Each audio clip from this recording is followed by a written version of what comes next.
लखनऊ में हुए किशोरी के साथ विभत्स कांड के बाद उत्तर प्रदेश के मुख्यमंत्री योगी आदित्यनाथ ने पुलिस प्रशासन सहित सभी विभागों को सख्त आदेश जारी किया है, जिसमें पूरे उत्तर प्रदेश में चल रहे अवैध रूप से संचालित वाहनों, खासतौर से ई रिक्शा, ऑटो रिक्शा और बसों पर कमर कसने की कवायद शुरू किया जाए।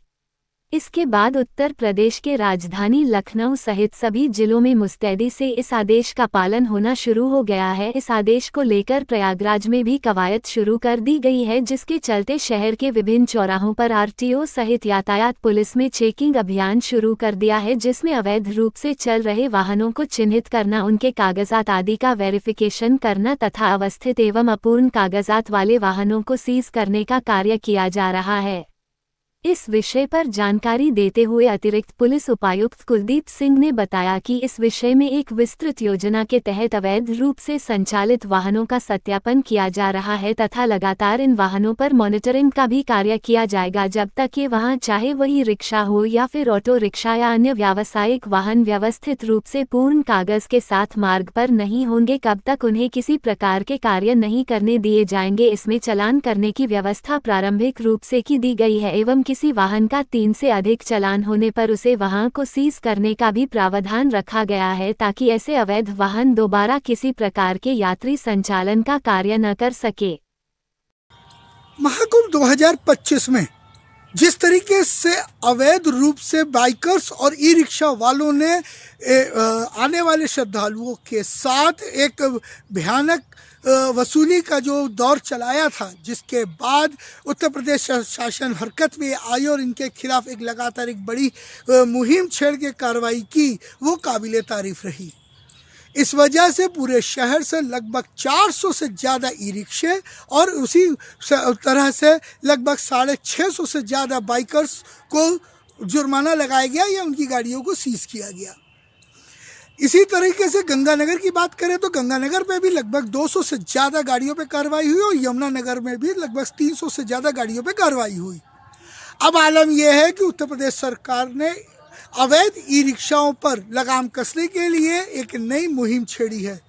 शनिवार देर रात मुख्यमंत्री कार्यालय से प्राप्त आदेश के बाद अब यातायात पुलिस एवं अन्य प्रशासनिक अधिकारी इस पे हरकत में आ चुके हैं।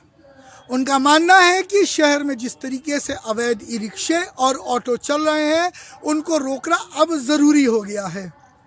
ज्ञात हो कि 1 मई 2025 से एक नई यातायात कानून व्यवस्था को लागू किया जा रहा है, जिसमें न केवल चालानों के दर भी बढ़ाए जा रहे हैं, बल्कि पुलिस यातायात, खासतौर से यातायात पुलिस को एक नए अधिकार दिए जा रहे हैं, ताकि जो अवैध गाड़ियां हैं उन पर लगाम कसी जाए। इसके चलते शहर से लगभग, सिर्फ अगर बात करें प्रयागराज की, तो 2000 से ज़्यादा अवैध ई रिक्शे अब बंद होंगे। वहीं पूरे उत्तर प्रदेश की बात करें तो लगभग 1 लाख से ज़्यादा ई रिक्शे अवैध रूप से संचालित हो रहे हैं, जो कि मानक के अनुरूप नहीं है।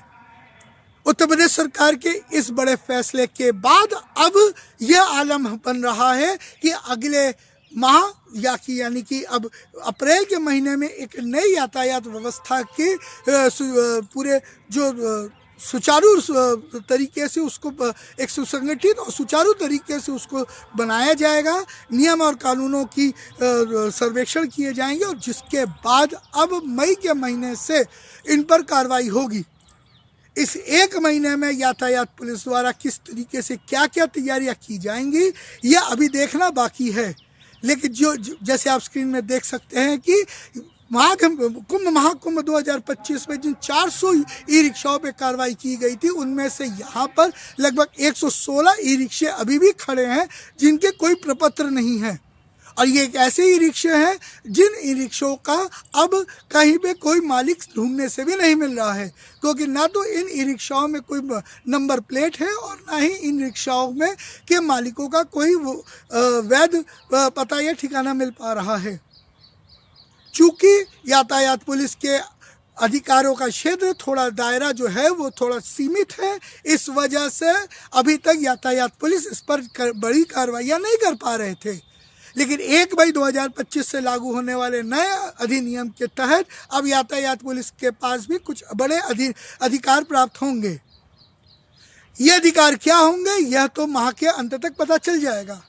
लेकिन ऐसे अवैध वाहनों को अगर सड़कों से हटाया जा रहा है और सड़क से इन गाड़ियों को हटाने की मुहिम जो है वो की जा रही है, तो ये काबिले तारीफ होगी, क्योंकि इससे न केवल जो श्रद्धालु है या जो भी किसी भी शहर में जाने वाले यात्री जो दूसरे शहरों से पहुंचते हैं वो किसी भी प्रकार के ठग या चोरी से बचे रहेंगे। और न केवल लूट जैसी घटनाओं पे अंकुश लगाया जा सकता है, बल्कि इन ई रिक्शाओं की होने वाली से दुर्घटनाओं से लोगों को भी बचाया जा सकता है। उत्तर प्रदेश सरकार का ये कदम आगे चल के क्या मील का पत्थर साबित होगा, यह तो अधिसूचना आने के बाद और उन नियमों को मानने किस तरीके से लागू किया जा रहा है और उस पर किस तरीके से कार्रवाई की जा रही है, यह देखने के बाद साफ हो पाएगा। लेकिन इन ई रिक्शाओं के होने के हटने की वजह से जो एक सुगमता, जो एक साफ सुथरी सड़क व्यवस्था को देखने को मिलेगी, वह आम जनमानस के लिए लाभप्रद होगा। मैं इंद्रजीत बनर्जी, प्रयागराज से।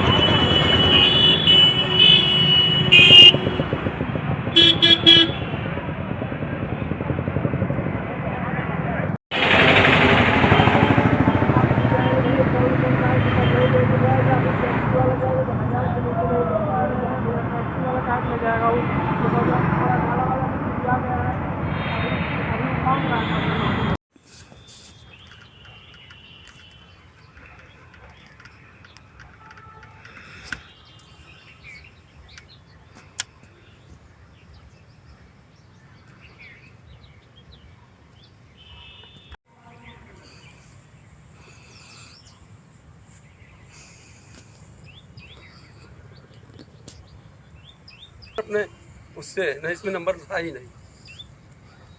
इसका रजिस्ट्रेशन देखा गया तो डाला गया है, विदाउट नंबर बहुत गाड़ियाँ हैं। इस संबंध में जो हमारे उच्च अधिकारियों के द्वारा जो निर्देश प्राप्त हुए हैं सीपी सर के और अन्य उच्च अधिकारियों के, उसी के क्रम में आरटीओ की टीम और जो हमारे ट्रैफिक डिपार्टमेंट और सिविल पुलिस सभी के द्वारा इसमें संयुक्त रूप से जो है जो इस तरह की गाड़ियाँ हैं उसकी चेकिंग की जाएगी। ई रिक्शा, टेम्पो और बस हैं, और उनके विरुद्ध जो भी निरोधात्मक कार्रवाई है या विधिक कार्रवाई है वो की जाएगी। आवश्यकता अनुसार गाड़ियों को सीज भी किया जाएगा और ये क्रमिक रूप से ये प्रक्रिया ये चलती रहेगी। सर, अभी तक जो देखा गया है माघ मेले के टाइम पे लगभग 400 गाड़ियों की सीजिंग की गई थी। इसके अलावा भी अब जो नया अभियान शुरू हुआ है इसमें कितने तक गाड़ियों की सीजिंग का आपने टारगेट बना रखा है? देखिए, टारगेट तो मतलब कहना यहाँ पे गलत होगा। कुल मिला के ये है कि जो भी गाड़ियाँ रोड पर चल रही हैं हम लोग प्रयास करेंगे कि उन सभी गाड़ियों की वेरिफिकेशन हो जाए कि उनके पेपर सही है कि नहीं है, और यदि किसी के कुछ कमी है तो उसको भी मौका हम लोग देंगे। और जो गाड़ियाँ बिल्कुल ही रोड पर चलने लायक नहीं हैं उन पे जो है उन्हें रोड से हटाने के लिए जो विधिक प्रक्रिया है उसको अमल में लाएं।